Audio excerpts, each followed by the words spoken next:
States are in the process of reopening, including Rhode Island. The state is well into phase one, which allows gatherings of no more than 10 people, outdoor dining, opened retail stores, and, importantly, contact tracing. Rhode Island has been working on these tracing capabilities since April. Today, they announced a partnership with information technology firm Infosys to launch a contact tracing app. Joining me now is Ravi Kumar, president of Infosys. Ravi, it's great to have you. Welcome. Thank you, Katie. Thank you for this opportunity. So I've seen a few different mock-ups about how contact tracing could look on an iPhone, or I think Apple and Google might be kind of trying to partner on some efforts there. Tell me about what the Infosys and Rhode Island pair-up will look like. Is this technology I'm going to experience on my phone, or how will it work? Thank you, Katie. Thank you for that opportunity. You know, as I start talking about it, I want to thank all our employees at Infosys who've been extraordinary in supporting mission-critical work for our clients and staying safe. In the last few years, we set up 6 centers in the U.S., hired 15,000+ jobs, and Rhode Island is one of them. So we partnered with the Rhode Island state in continuation of our endeavor to support the communities we work in. And let me just get into the contact tracing app, which we worked in partnership with the Rhode Island government. You know, the app by itself is not enough, but it kind of works on 4 pillars as you get back to work safely and the state reopens. The first is testing. Rhode Island has some extraordinary per capita testing. The second is hygiene. The third is mass and personal safety. And the fourth is contact tracing. So the contact tracing app in Rhode Island works in conjunction with the other 3 pillars. And it complements a contact tracing army which supports it.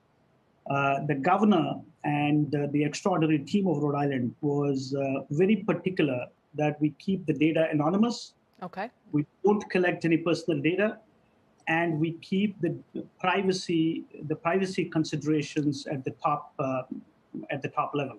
So how do you balance? Sure, yeah. That anonymity. So you're saying they want it to be anonymous. You don't collect any personal data. And yet, as I understand it, the whole point is to know who you've been in contact with. So does it simply use kind of is it Bluetooth? You know, what is the technology that knows where you've been? It's a GPS-based location geofencing application. It has informational resources of the state, like testing and symptom checking and everything else. And it has a location diary, which is pretty unique. It's not been done anywhere in the world.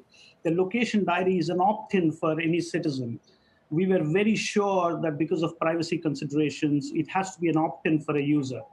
The opt-in allows the user or a citizen of the state to access the last 14 days of locational data, which locations they have been in, and how much time they've spent in each of those locations.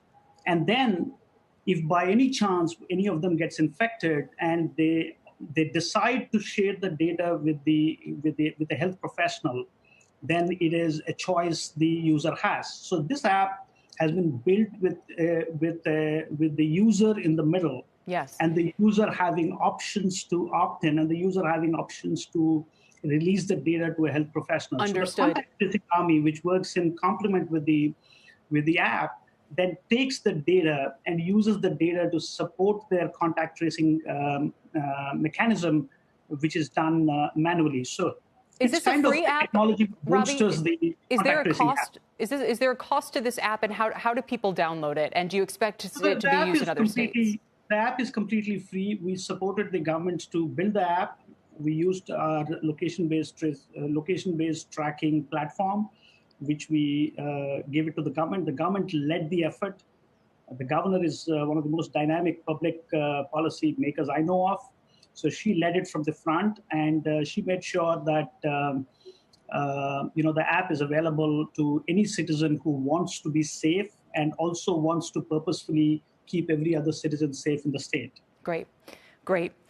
And again, it might be a small state, but it could be a template of what many others will experience, whether using your technology or some of the other efforts that are out there.